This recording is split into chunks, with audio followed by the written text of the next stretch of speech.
Red pill content is toxic by my boy Grimy. Let's jump into it, man.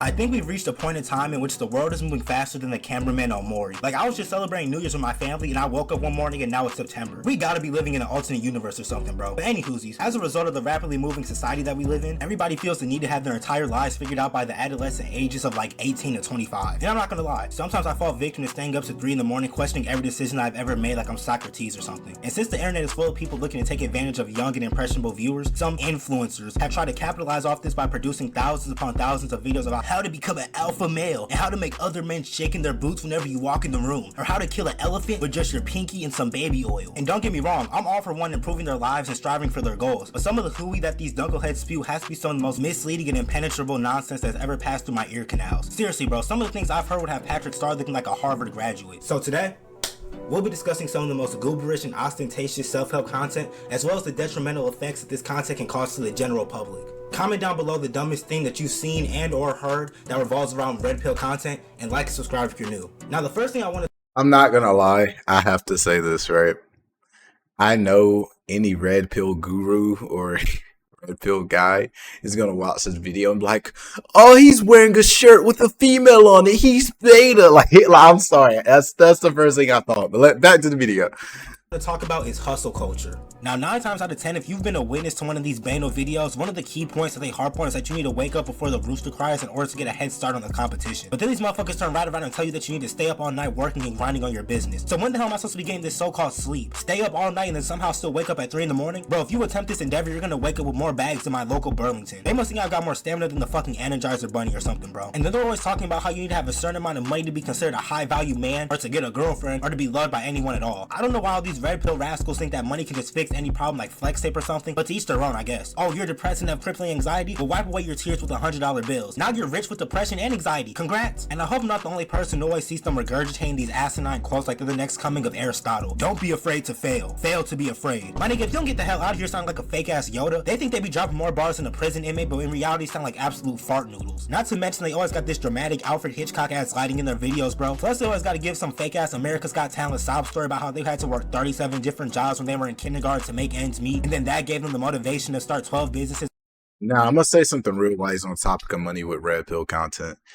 A lot of red pill guys, they do like act like everybody has to be a business owner, everyone has to be a millionaire, bro. You do not have to be any of that. Like, there are broke dudes getting women. Yes, self-improvement is king, but make sure you're getting your rest and taking care of your health, bro. That's just super important. Like, if you being rich and you're in such a bad health state, you can't even enjoy it. What's the point of being rich? Like, get as much sleep as you can. Like, I would say strive for 6 to 8 hours of sleep every night, bare minimum. To become a bazillionaire or something. Don't get me wrong, I can respect the hustle and building discipline and good habits, but you don't need to be working 40 different jobs like Larry Needlemeyer to make you feel accomplished. No. Contrary to popular belief, there's more to life than money. Can we also talk about the titles of these self-improvement videos? Now, I've never been one to try and clickbait people to get views or anything, but I do understand that it's pretty much part of YouTube at this point. But it seems like all these self-help channels recycle the same titles, bro. It's like they're all convening in one big ass group chat sharing ideas amongst each other. The title would be something like 4 secrets to getting more women. Secret number 1, talk to them. Well, bust my bridges, why didn't I think of that earlier? I've been trying to use telepathy this entire time. Or they be thinking that they got some sacred sensei woo ass knowledge or something. And then you got all these jabronis that treat these niggas like some kind of all-knowing god. The amount of people that I was seeing trying to become the next Andrew Tate was formidable. The internet really be having some of y'all brainwashed. Snap out of it, bro. But one of the most mendacious things that these influencers do is try to convince the viewer that they have problems that are non-existent. They pump out all these videos like some type of virtual assembly line to have people critiquing every single part of themselves. They try to convince people that they have problems that they never would thought of even having. For example, let's say you got the closest friend group, right? Y'all relationship is tighter than a pastor's handshake. Then all of a sudden you see a video talking about how your friends are plotting on you and how you need to cut them off, even though your friends have never showed you any signs of deception or disloyalty. Now you're questioning every action they make like a fucking detective. Another thing is when they tell these niggas that they need to reconstruct their entire face and body like Mr. Potato Head. That whole looks maxing trend has to be some of the most dim-witted shit that I've ever seen on the internet, and that's saying something. Now, I'm not gonna lie, I'm in the middle. I'm in the middle when it comes to looks maxing. I think that looks maxing is good when done correctly. Like, focusing on having good skincare, focusing on finding a good hairstyle for you, and focusing on making yourself the best physically that you can, I think that's a great thing. But once you start thinking like the whole genetics thing is over, and I have to have a perfect jawline, and I have to have this high PSL and all this other looks max and stuff, like that's doing too much. You just want to make yourself the most attractive that you can while being happy and loving who you are as a person. Like that's when I think it's a good thing. But some people definitely take it way too far. Like the black pill shit is actually crazy.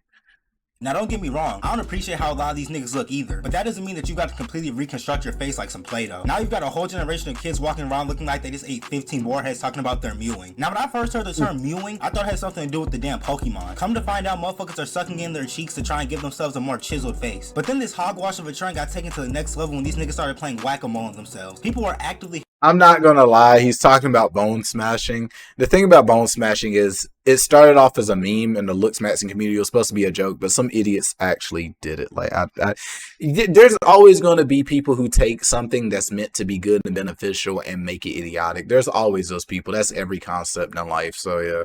Hitting themselves in the face hoping to change their facial structure. Like, my nigga, you're not handsome Squidward, bro. I get that everybody wants to be attractive and whatnot, but obsessing over every part of your face and body is egregious. And what's really concerning is the fact that there are a bunch of preteens and teenagers attempting these deeds. Now, correct me if I'm wrong about this, but being ugly is pretty much part of being a teenager. Like, puberty be throwing niggas through the ringer. Nobody's expecting you to look like fucking Johnny Bravo at 14. Let's just keep it a beat. Most of us were chopped as teenagers. But most of these influencers make these videos so they can try and sell you some lackluster course for hundreds of dollars a month. Oh, you have a specific issue that only I have the answers to? Well, you're in luck because there's a link in my description to my course about how to solve said problem. And don't even get me started on these weak ass products that they... Because a lot of it is basic information. Like a lot of the like looks maxing advice that I've ever seen in like the different courses and stuff, a lot of it is really just like things you could do like in like a 5-minute YouTube video. But yeah, I digress. You trying to sell. Nigga, that shit probably had your face looking like vomit personified. But speaking of the youth, now we gotta talk about the negative influence that these red and black pill demons have over the youth.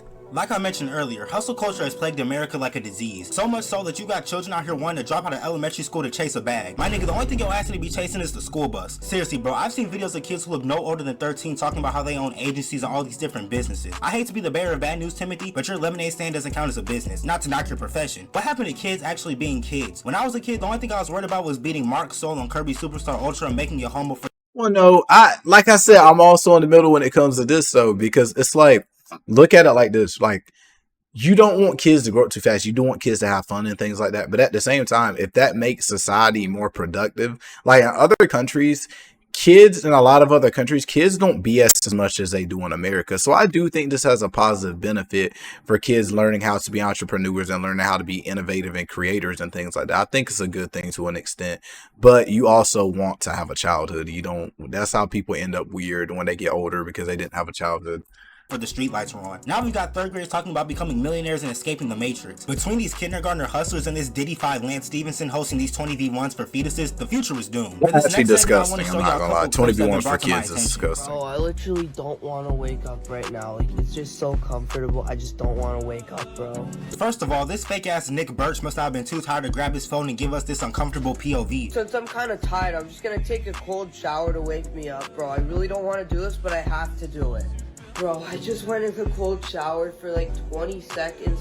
I literally feel like I'm gonna have a heart attack, bro. So this squeaker got into the shower for 20 seconds and saw his life flash before his eyes, but still decided to get out the shower and let us know of his circumstances. Alright, bro, I'm still kind of tired, so to wake me up even more, I'm just gonna hit some chin-ups until failure. 3 reps.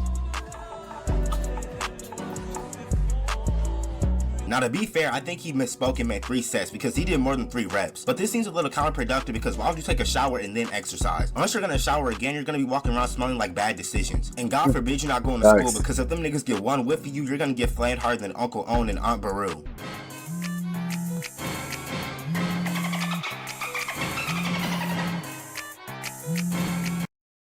At that young age, you should not be depressed about not making it on TikTok and stuff. Like, no, like, bro, you should enjoy your youth. Yes, you should try to work on yourselves and be productive and try new things. That's the perfect age to try things out and find out what you like and what you don't like. But being depressed at like 12 because your YouTube didn't take off is kind of crazy. You can't lie.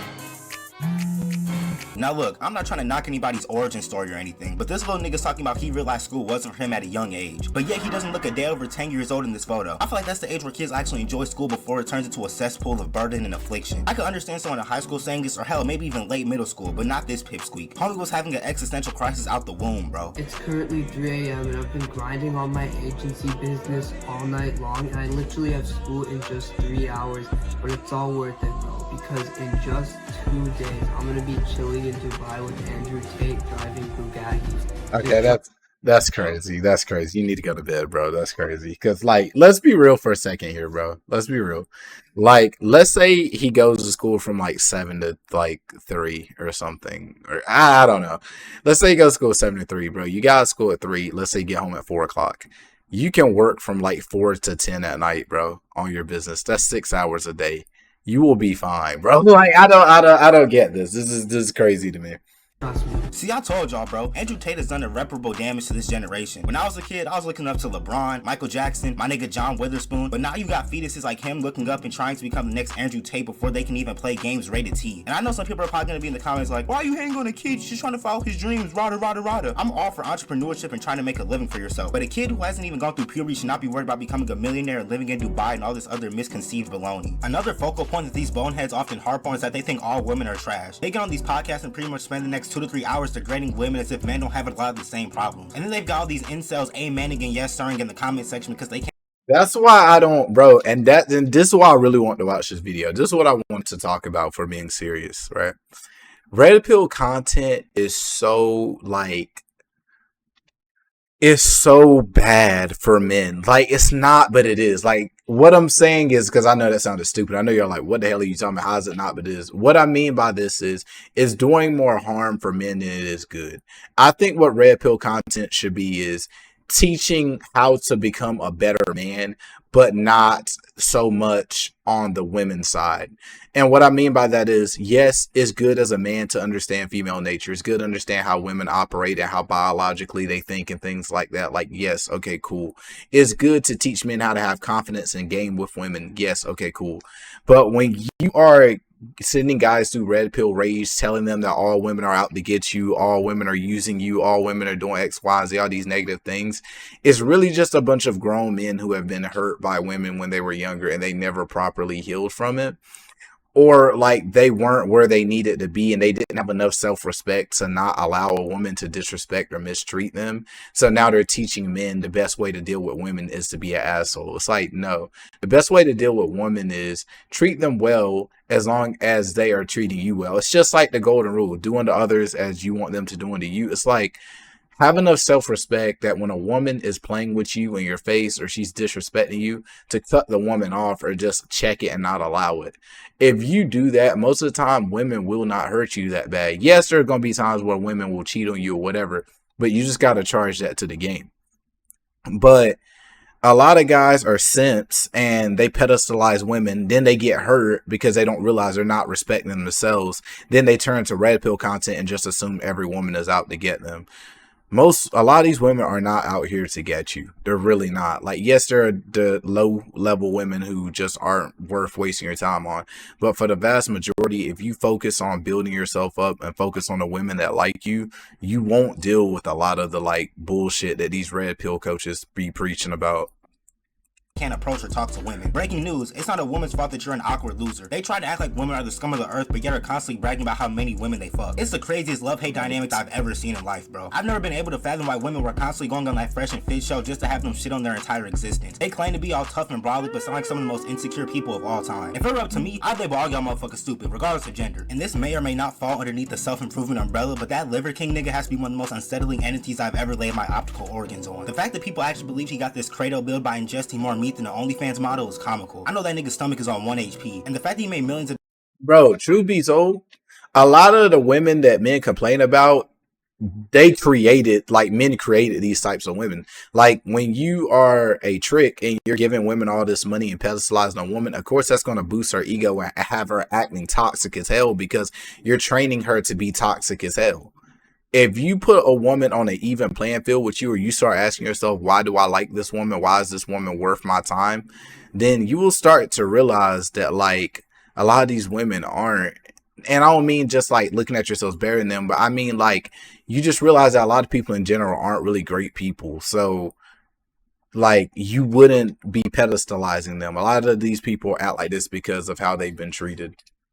The dollar selling supplements and shit is even more kerfuffling. This Duck Dynasty reject was trying to have people believe that he achieved this physique by walking in forest and eating cow testicles and shit. In conclusion, if one wants to improve any aspect of their life, they should go and actually attempt to do so instead of spending all day watching videos about how to do it. Because there's a lot of people looking to scam and deceive you. And also, you should improve your life for yourself, not to impress or galvanize anybody. And hey, if you are feeling bad about yourself, just remember that you're not EDP. Love you. And to all my guys out there, the amount of money you have or the amount of women that you make love to or the cost of your house or your clothes doesn't determine how much of a man you are. It's about your dignity, wisdom, morals, and taking care of your responsibilities. But I think it's gonna wrap everything up for this video, man. Comment down below the dumbest thing that you. Hey, bro, that was another good video by my boy. Shout out to him. Yeah, my closing thoughts are: if you want to attract more women, work on your physical appearance, work on your mental, work on just building yourself up to be the best man that you can be for yourself, and women will naturally like draw to that. Women will find that shit attractive because most guys aren't doing that. The competition for getting women out here is very slim. Most guys aren't doing jack shit to improve their lives or better themselves. So if you do that, then that will already put you leagues ahead of like most guys. Hope y'all enjoyed. Peace.